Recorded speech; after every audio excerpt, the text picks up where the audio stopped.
to log out Messenger without switching account. So if you want to log out of your Messenger account but you don't want to switch to another account, this video might help you.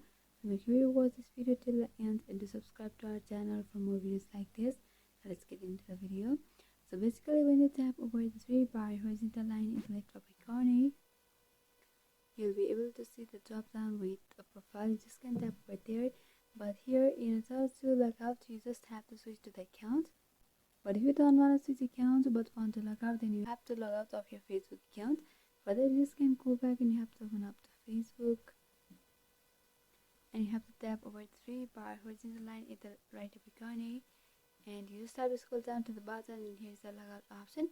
You just can tap over the logout and go once again go for the logout, and the logging out of your account, your Messenger account will also be logged out. This is the thing. So with this, you'll be able to log out of your Messenger without switching account. I hope this video was helpful. If you still have got some queries, then you can mention down below in the comment section. Thanks for watching.